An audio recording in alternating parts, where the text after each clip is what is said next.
Ramai mungkin orang Indonesia juga tak tahu yang butuh ni sebelum tahun 40-an tak ada dalam kamus bahasa Indonesia sebenarnya.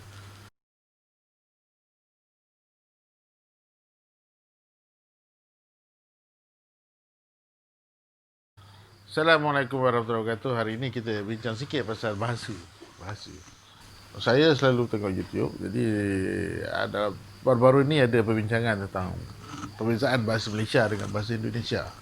Yang menarik perhatian saya ialah berkenaan dua perkataan yang dibincangkan dalam YouTube itu, iaitu perkataan gampang dan perkataan butuh.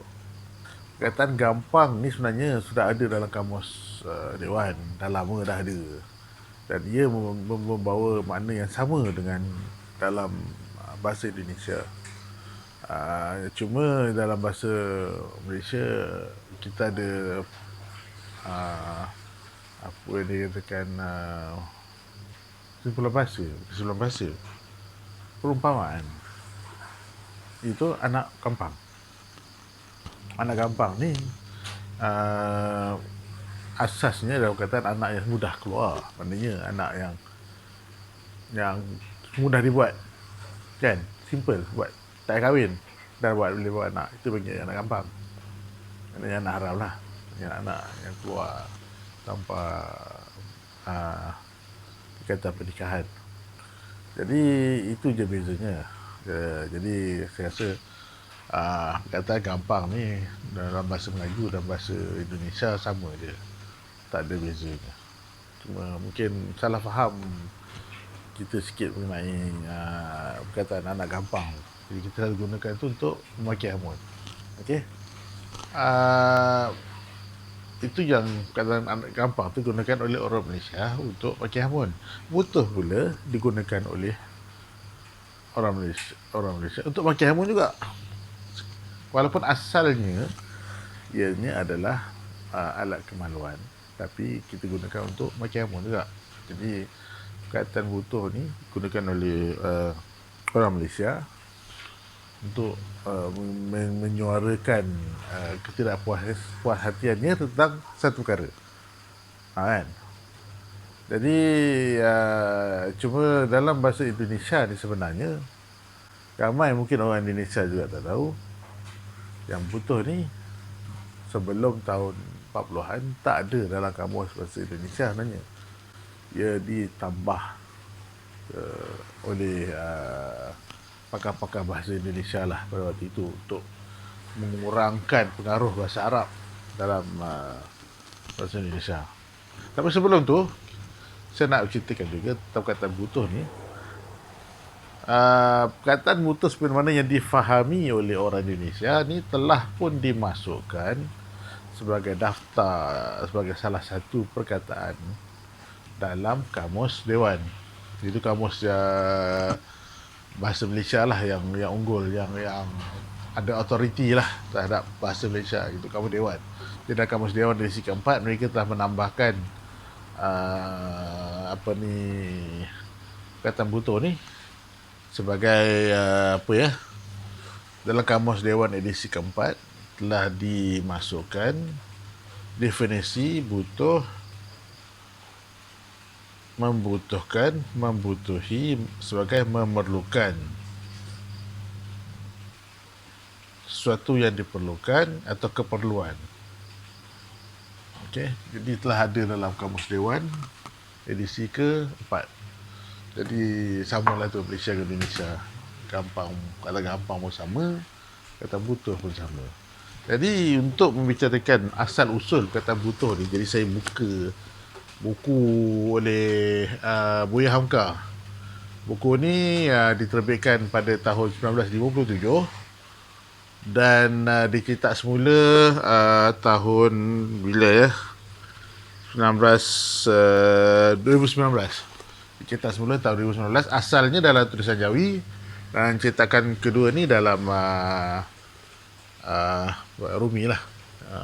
Diterbitkan oleh Jejak Tarbiyah. Boleh Google, dalam Google ada jual.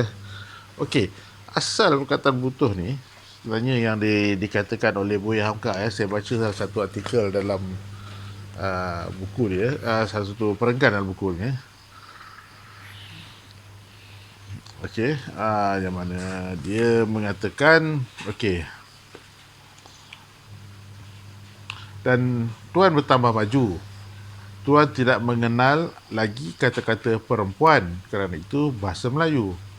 Melainkan tukar dengan wanita, kerana itu bahasa Indonesia.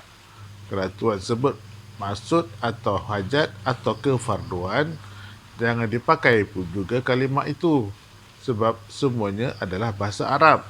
Dan bahasa Arab itu tidak sesuai dengan jiwa kita. Kita bukan orang Arab. Maksud, hajat, kefarduan hendaklah dibersihkan dari bahasa kita yang asli, bahasa Indonesia yang baru dan hidup. Apakah gantinya? Gantiannya itu adalah butuh. Hamka lagi menulis, satu carut marut yang tidak dapat diterima oleh seluruh Sumatera, dari Lampung sampai Aceh, di Kalimantan dari Banjarmasin sampai Sarawak dan Brunei, di Semenanjung dan Pulau Singapura sampai Singgora dan Patani, dan itu adalah bahasa Indonesia. Masuk ke dalam kamus-kamus baru Indonesia, biarlah butuh, kerana itu adalah bahasa Indonesia, daripada hajat atau kefarduan, kerana itu adalah bahasa Arab. Pendeknya, bahasa Melayu wajib diperkaya dengan carut. Itu tulisan Buya Hamka. Jadi sebelum dalam ni ada banyak, satu section, satu renggan ada muka surat, saya rasa daripada muka 190 sampai muka surat sebelum tu saya minta maaf kalau gambar kurang memuaskan, kerana sebelum ni saya selalu ambil gambar dengan kamera Sony saya. Kamera pun dah rosak, jadi paksa pakai handphone untuk buat video kali ni. Keadaan rakaman pun pada waktu malam ni, tadi tak berapa syok gambar, tapi menandakan idea tengah turun masa ni, jadi saya teruskan jugalah buat rakaman. Jadi harap maafkan. Surat 212, ya, 190 sampai surat 212 menceritakan tentang bagaimana bahasa Indonesia diubah dari asasnya bahasa Melayu kepada bahasa Indonesia saja. Saya tak nak cerita pasal sama ada ianya satu tindakan yang baik atau tindakan yang betul atau salah, kerana itu hak ada kerajaan ataupun penduduk Indonesia. Tapi Buya Hamka sebagai seorang rakyat Indonesia, antara orang yang menentang lah, yang saya nampak dari tulisannya menentang.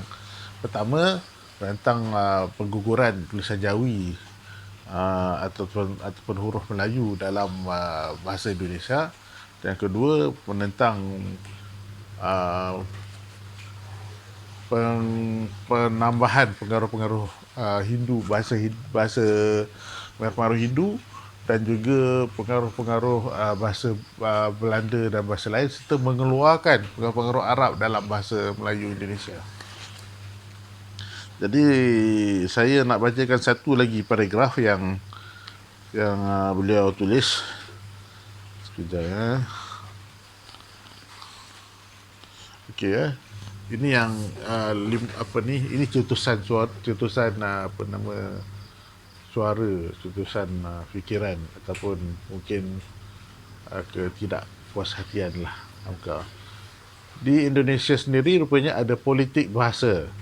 Ada golongan yang berusaha sangat supaya bahasa Indonesia ini terlepas dari urat-uratnya, iaitu bahasa Melayu, dan hendak memperkaya dalam kata yang halus dan mendesak dalam kata-kata yang kasar dengan bahasa daerah. Maka banyaklah masuk kata-kata baru yang seakan-akan dipaksakan menerimanya, dan ada di antara mereka yang berani berkata, ini bukan bahasa Indonesia, ini adalah bahasa Melayu. Sebab itu jangan pakai. Melulu, butuh, riotil, bubar, para, tanpa, diparamin, apa lagi ni, distrunin, wanita, pria, jejaka dan lain-lain. Kemudian Itu dicari pula bahasa Sanskrit lama, cendara di muka, bayangkari, sapi, ya dharma, Pancasila, dasawarsa, bineka, tunggal ika, dwi tunggal, Universitas Gajah Mada, Arinangga, Universitas Krishna Dwi Payana, Wirabuana, Dasasila dan berpuluh-puluh lagi yang lain. Peneraju pembaharuan bahasa Indonesia ni ialah Profesor Porbatjaraka, ahli bahasa Jawa kuno yang berpendapat bahawa bahasa Indonesia ni sangat sangat kacau bilau, tidak ada kemajuan. Jadi beliau untuk memperhaluskan bahasa Indonesia hendaklah dipelajari bahasa Jawa kuno. Ada aliran yang berusaha terus-menerus menghapuskan segala yang berbau Arab dalam bahasa Indonesia. Asal jangan ada pengaruh bahasa Arab ditukar dengan bahasa Belanda, tak mengapa. Orang di Malaya sebelum ini menjadi pengekor Indonesia telah memakai kalimah iktisad. Di Indonesia memakai kalimah ekonomi. Orang Malaya memakai kalimah mustahak. Orang di Indonesia memakai kalimah penting. Orang di Malaya memakai kalimah iktiraf. Dan orang di Indonesia memakai kalimah pengakuan. Orang di Malaya memakai kalimah tahniah. Orang di Indonesia terpaksa meminjam bahasa Arab juga, iaitu ucapan selamat. Maka kalau sudah mengikut kami di Indonesia, kata-kata Arab tu hendaklah dihapuskan atau harus dihapuskan. Harus mengikut fahaman kami artinya wajib. Sebab kalau masih mengambil kata Arab, tandanya belum maju. Sebab kalau masih mengambil kata Arab, tandanya belum maju. Jadi saya tak nak cerita banyak. Jadi kalau dalam buku ni banyak cerita pasal perbezaan bahasa. Hamka ni seorang yang memperjuangkan bahasa Melayu dan tulisan Jawi. Jadi mungkin itu sebabnya beliau tidak mendapat tempat lah mungkin di Indonesia, tapi mendapat tempat yang pengiktirafan yang tinggi di Malaysia dan juga di Singapura kalau tak silap saya. Jadi tanda kandungan buku ni yang saya boleh bacakan adalah pertama, buku ni diterbitkan tahun 1957 semasa kemerdekaan Malaysia, mengalu-alukan kemerdekaan Malaya, tanah Melayu yang kucintai, kebangsaan Melayu yang bercerita pasal bangsa Melayu, nama negara, akan menjadi iktibar, agama Islam dan kemerdekaan. Di situ pasal agama Islam, di sana agama Islam memberi agama Islam itu menjadi sebahagian daripada usaha kemerdekaan, ulama dan kemerdekaan, di sekeliling kebudayaan Melayu, buat meramalkan penduduk Malaya dan nama-nama orang dan buat meramalkan penduduk Malaya. Dia boleh baca buku ni. Saya pun ada buat research juga, sedikit research. Bila saya baca buku ni, saya ada buat sikit research. Apa yang saya buat adalah saya tengok ucapan-ucapan lama Soekarno, Soeharto, Hamka, Hatta dan juga pemimpin Indonesia yang lampau. Dan juga saya tengok movie-movie ataupun filem-filem lama Indonesia yang tahun 50-an, tahun 60-an. Jadi saya dapati kalau kita tengok pada masa tu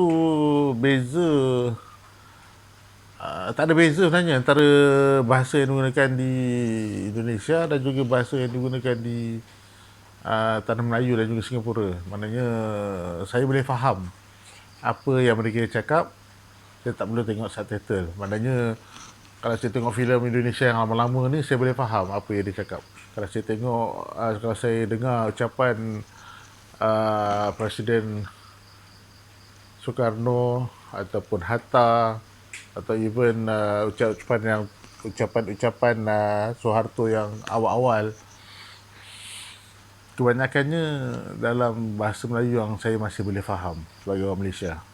Tapi semakin ke hadapan, kalau sekarang saya dengar ucapan Presiden Jokowi, ada perkataan-perkataan yang dia sebut tu tak boleh faham lah, sebab dia dah beza. Dan kalau saya nak tengok contohnya sinetron dari Indonesia sekarang. Saya memang terpaksa baca sari kata di bawah ni. Kalau kita kat Malaysia ni, kalau ada keluar sinetron, dia akan ada ahli bahasa dalam bahasa Malaysia kat bawah, sebab banyak perkataan mereka yang kita dah tak boleh faham. Jadi itu menunjukkan terdapat peralihan lah arah bahasa Indonesia daripada bahasa Malaysia, daripada bahasa Melayu asalnya, akarnya daripada bahasa Melayu dia peralih. Maknanya mungkin ada baiknya bagi penyatuan rakyat Indonesia, sebab mereka bagi bahasa dan bangsa yang berbeza yang banyak. Tapi tak tahulah, saya tak boleh nak komen tentang itu. Tak reti nak komen. Okey. Jadi siapa yang nak tahu, boleh maklumat yang lebih lanjut, boleh beli buku ni. Ada juga online. Jadi siapa yang nak tengok sinopsis buku ni, Kenanganku di Malaya, boleh, saya akan sediakan deskripsi di bawah. Ada sinopsis dia oleh penerbit dia, jejaktarbiah.com.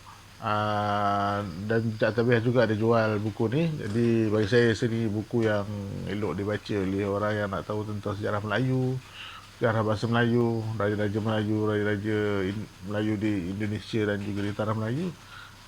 Banyak cerita yang diceritakan oleh Hamka dalam buku ni. Semoga bermanfaat. Assalamualaikum warahmatullahi wabarakatuh.